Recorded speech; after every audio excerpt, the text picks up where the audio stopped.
Welcome to MRR news బులెటిన్ల ముందుగా headlines చూద్దాం.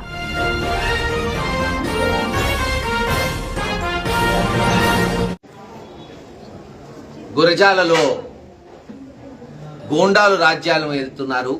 చెప్పాము, తెలుగుదేశం అధికారంలోకి వస్తే ఎరపతినేని శ్రీనివాసరావు ఎమ్మెల్యే అయితే ఈడుండేది గూండా రాజ్యం అని. ఈరోజు అదే చూస్తున్నాం. రోజుకొక ఘటన, ఒక దగ్గర కొట్టారని, ఒక దగ్గర చంపారని, ఒక ఊర్లో ఎస్సీని ఊరు బయట వెలివేశారని, ఒక దగ్గర మైనారిటీల్ని దాడి చేశారని. ఇంకా నిత్యం ఇదే. అభివృద్ధి సంక్షేమం ఏముండవు, కేవలం దాడులు చేయడానికి, ఈ రోజున భయభ్రాంతులు చేయడానికి, దోచుకోవడానికే తెలుగుదేశం వాళ్ళకి అధికారం. ఒక ఎంపీటీసీని నడి రోడ్డు మీద దాడి చేస్తే అక్కడ దాచేపల్లి సీఐ అంటే బండి మీద పడ్డా అంట. నువ్వు చూసావా? క్లియర్ కట్ గా అక్కడ రాడ్లతో కొట్టింది అంతా కనపడుతుంటే ఎస్పీ గారితో ఇప్పుడే కలిసి చెప్పొచ్చాను. డిఎస్పీ గారి దృష్టికి తీసుకెళ్లాను. తక్షణమే కేసు బుక్ చేయాలి. ఎవరైతే నిందితున్నారో వాళ్ళని అరెస్ట్ చేయాలి.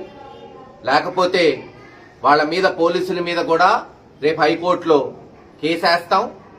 ఎట్టి పరిస్థితుల్లో వదిలిపెట్టేది లేదు. ఇందాక జగన్మోహన్ రెడ్డి గారి దగ్గర ఉన్నప్పుడే ఈ విషయం తెలిసింది, ఆయన దృష్టికి తీసుకెళ్లాం. తప్పకుండా 2-3 గంటలు వేచి చూసి ఈరోజు సాయంత్రం కల్లా కంప్లైంట్ ఇవ్వకపోతే రేపు అందరం కూడా దాచేపల్లి పోలీస్ స్టేషన్ దగ్గరికి పోయి, ఎందుకు బుక్ చేయరు? ఒక మనిషిని పట్టపగలే దాడి చేస్తే ప్రజాస్వామ్యం ఉందా లేదా? క్లియర్ కట్ గా కనపడుతుంది.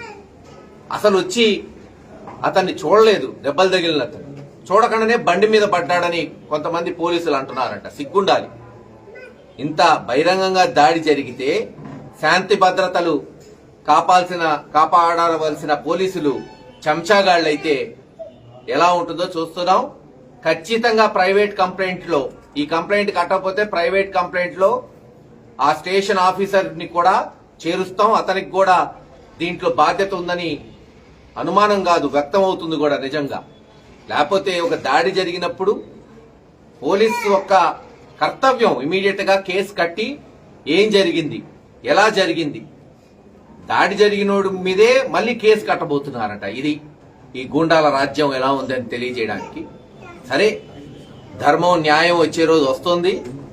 ఎవరైతే తప్పు చేశారో వాళ్ళకి ఇంతకు 10 రెట్లు అనుభవించే రోజు కూడా వస్తుంది.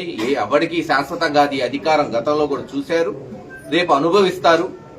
ఈసారి ఏదో చూసి చూడనట్టు అంతా మంచితనంతో పోయాడు జగన్మోహన్ రెడ్డి గారు. ఇందాక అదే చెప్పాడు, ఎవరెవరైతే అధికారులు ఉన్నారో ముందు వాళ్లనే బొక్కలో వేస్తామని చెప్పాడు. ఇందాక పిన్నెల్లోళ్ళకి, తేలుకుట్లోళ్ళకి వదిలే ప్రసక్తే లేదు. కనీస ధర్మం ఉండాలి. ఒకడిని చంపబోతే కనీసం కంప్లైంట్ కూడా తీసుకోకపోతే ఊరికి కూర్చునే రోజులు కాదు. హైకోర్టులో వేస్తాం. రేపు ఖచ్చితంగా పోలీస్ స్టేషన్ దగ్గరికి, అవసరమైతే డిఎస్పీ ఆఫీస్కి, ఎస్పీ ఆఫీస్కి కూడా అందరం పోయి కంప్లైంట్ రిజిస్టర్ అయ్యే వరకు, అతనికి న్యాయం జరిగే వరకు మా అందరి పోరాటం ఉంటుందని తెలియజేస్తాం.